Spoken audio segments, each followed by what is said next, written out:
चंद्रपुर नाम का एक जंगल रहता है। उस जंगल में टुनटुनी चिड़िया अपनी बेटियों के साथ रहती थी। टुनी चिड़िया अपने बेटियों के साथ बहुत खुश रहती थी।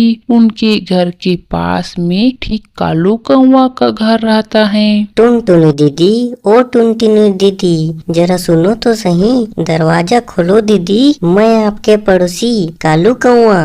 क्या हुआ भाई साहब, इतनी जोरों से आवाज कर रहे हो? सुबह सुबह तुम्हें कुछ हुआ है क्या? टुनटुनी दीदी, आज मेरे घर में गैस खत्म हो चुका है, तो मैं खाना और सब्जी किसमें बनाऊंगा? तुम आज मुझे थोड़ा सा खाना और सब्जी दे देती तो मैं आज के लिए अपना पेट भर लेता। कोई बात नहीं कालू कौवे, तुम बिल्कुल ले जा सकते हो। तुम मेरी पड़ोसी हो, पड़ोसियों में कुछ मांगने से क्या शर्मा। रुको, मैं तुम्हें चावल और सब्जी लेकर आती हूँ। कालू कौवे टुनटुनी चिड़िया से खाना और सब्जी अपने घर ले जाकर मस्त मजे से खाता है और बोलता है, टुनटुनी दीदी का खाना और सब्जी कितना अच्छा रहता है। अगर मुझे रोज रोज ऐसे ही खाने को मिले तो कितना अच्छा होगा। अगले दिन फिर सुबह कालू कौवे टुनी चिड़िया के पास आकर बोलता है, टुनटुनी दीदी सुनो ना,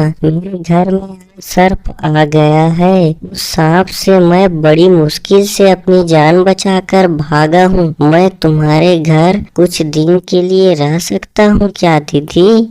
हाँ बिल्कुल कालू कौवे, ये भी तुम्हारे घर जैसा ही है। तुम जितने दिन चाहो रह सकते हो, और जब सांप तुम्हारे घर से निकल जाए तब आराम से अपने घर चले जाना। इसके बाद कालू कौवे रोज टुनटुनी के बनाए हुए खाना खाता है, फिर सो जाता था। कालू कौवे भैया, चलो बाहर चारा ढूंढने के लिए। अगर रोज रोज तुम आराम करोगे तो तुम्हारा शरीर आलसी हो जाएगा। टुनटुनी दीदी, आज मेरे पेट में दर्द है, आज मैं कहीं नहीं जा सकता हूँ। इस तरह रोज रोज बहाना बनाकर कालू कौवा टुनटुनी की बेटियों का खाना पूरा खा जाता था। इधर टुनटुनी चिड़िया चारा ढूंढकर लाती और कालू कौवे रोज मंजे से खाकर सो जाता था। ये कालू कौवे तो दिन ब दिन आलसी और कामचोर हो गया है। रोज खाना खाता है फिर सो जाता है।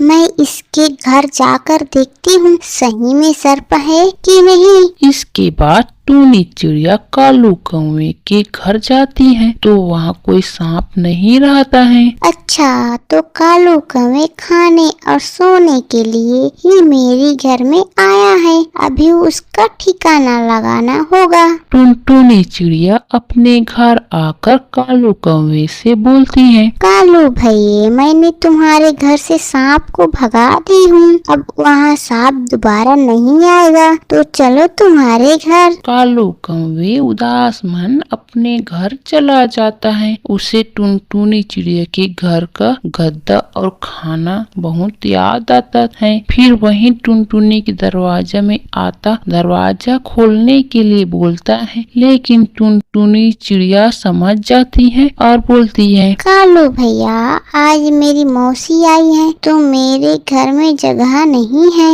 रोज रोज टुनी चिड़िया के नाटक को देख कालू कौवा उससे खाना बनाता, फिर खाता और आराम करता। धीरे धीरे कालू कौवे की आदत में सुधार आती है और वह खुश होकर अपनी जिंदगी जीवन यापन करने लगता है।